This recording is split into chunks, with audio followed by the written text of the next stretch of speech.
on that second meeting. That was the last time I ever met him.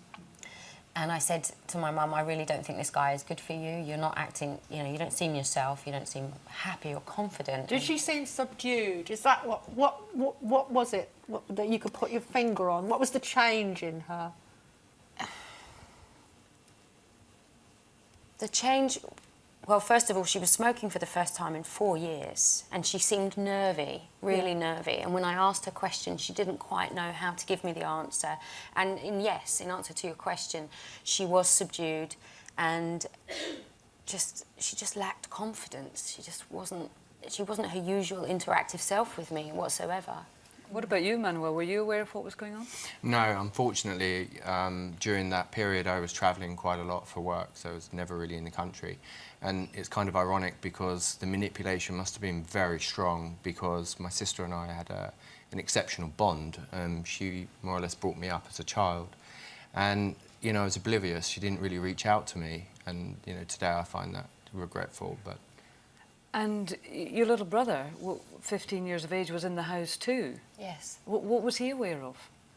Well, it's our understanding that Mark had been befriending him and picking him up and making everything seem normal. So he's 15 years old. He doesn't know to question someone that's making out he's their friend, and seems very comfortable in the surroundings.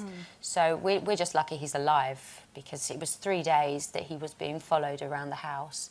And if he found my body, my mother's body, then we could have lost my brother as well. So your mother was killed in her own home, and the body was there, and your brother didn't know that this man was so... He'd obviously groomed your brother, hadn't he? In some ways, yeah, I would say that's what happened. When did you find out that Mark Chivers had a previous conviction, and when did your mum find that out?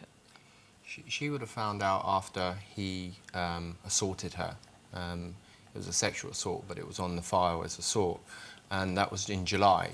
And so that would have been the first time that she'd realised how dangerous this person was. And I think from then onwards, you know, she was pretty much looking for protection of the public services, the police in particular. Well, why did she find it? I mean, she died in the December, and as you say, this was the summer. Why was it so difficult for her to get away from this guy in that period of time? Well, there was a series of, you know, quite horrendous failings from all of the public agencies, including the police, and in particular the police. And, you know, he was in custody for a period of time. She was given a panic alarm, so she had a degree of a false sense of security. The irony is the panic alarm was functional while he was in custody and switched off, decommissioned when he was released, so quite useless. It was one of the findings. And that was really the beginning of one of the failings, and then there's a catalogue that was found by the inquest. Yeah. I mean, the Essex police have absolutely conceded that they failed your mum, Celia, and they have said that things need to change. And sadly, we know from that statistic, there's, you know, 2 women, you know, a week die at the hands of an abusive partner. What do you think needs to change more generally? Well, the inquest has uncovered more than we even hoped for, really, and that's thanks to the jury being so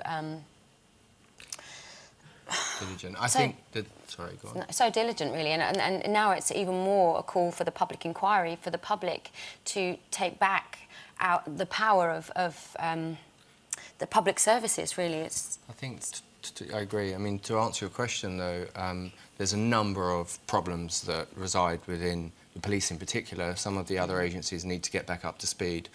And it really comes down to the Bobby and the Beat and the policies that are enforced or not enforced. And in the case of domestic violence, it is a little bit of a postcode lottery, because some police forces are better than others, but a lot are pretty much failing. And it comes down to training, I believe, accountability. If you're not accountable for your actions, then what motive do you have to actually follow through on things? And that was one of the major findings within the inquest. Well, I mean, it has to be said that Essex police say